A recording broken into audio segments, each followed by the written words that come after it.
It is James Sharman alongside Dichio and Craig Forrest. The semi-finals are now set, with England meeting Croatia in the second semi-final on Wednesday. England beat Sweden 2-0, Danny.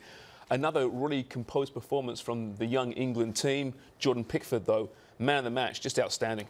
Yeah, he had another good game today, and this is a young boy that was at Sunderland's academy when I was back there. That's how long ago I've seen him playing, and he was a small, kind of slim figure back in the days, but he was so agile. And to see him now playing for England after going through all of the ranks is wonderful to see. And he's been a leader within this group as well, a young keeper, 24 years old.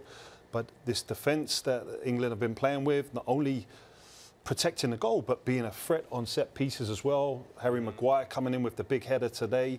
I just feel that they're playing with a lot of belief.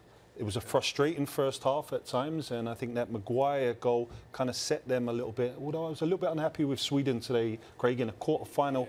Yeah, their competitive side, I didn't really see enough from them to warrant them going through to the semi-finals. No, I didn't either. Going back to Pickford, though, here's a kid that, you know, in England everybody knows about in the Premier League. It was around £30 million that Everton buy him for. A young player, lots of pressure. They were supposed to have a great season, but defensively Everton struggled. So it wasn't an easy year for a young goalkeeper to move into a club that expected an lot more. And then he puts in these performances for England. So he's got an old head on young shoulders, and he's doing really, really well dealing with the pressure, and it's been excellent. But again, about Sweden, yeah, it was disappointing. How good is that about England, actually? You know, it's probably a big part to play in it, because the Swedish team, again, they've knocked out Italy in the playoffs to get to this stage. A very good collective group that will be disappointed with their performance, but some tired legs out there today. But again, England unlocking deep-lying defensive teams, which in the past has been a real difficulty for this team, be it through set pieces or otherwise.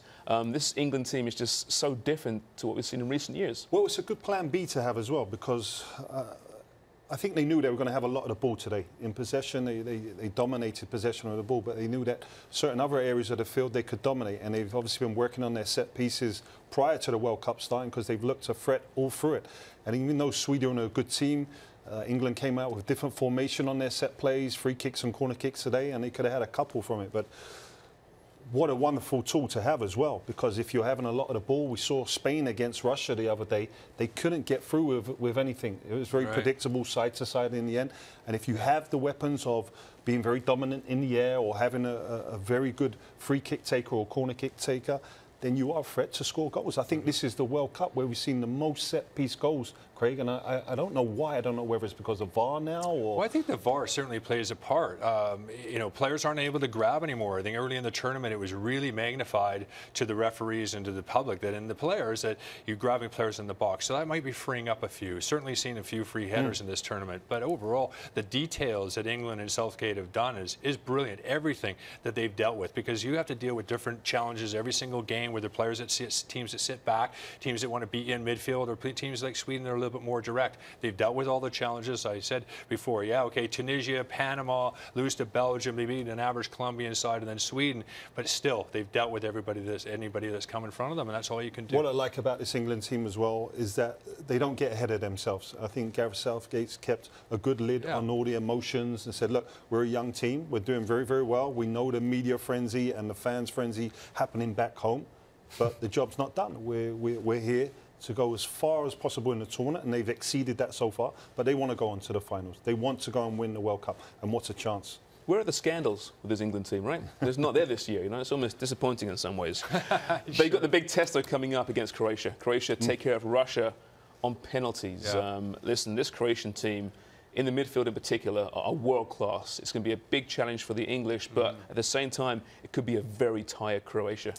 Oh, you're not kidding, because they had to go in extra time against Denmark, and then they have to do it against Russia, and the tired legs, even the goalkeeper Subotic is struggling with cramp, which is showing you that they are really, really tired. That has to play a part, Danny, obviously, but obviously going to be lifted by the experience of playing in the semi-final. They were there in 1998, Croatia, terrific group of players, we've known that, but we covered the qualifying too, and it wasn't always smooth sailing with the manager's change coming so late before the playoff against Greece. Definitely so, yeah. They struggled early on, actually, in the qualifying. They did. But I just feel with this team as well, with Modric, who's got such a massive engine for a little body, and you saw him screaming at his players today, and he wants to get through to this final. He knows it's as big a chance in his career, his stage of his career, to go and win something for his country. He's won everything he can at club level.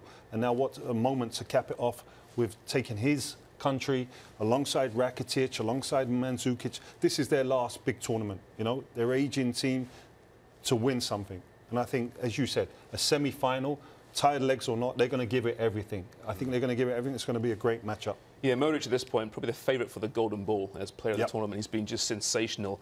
That game, Croatia-England, goes on Wednesday. On Tuesday, though, it is France-Belgium.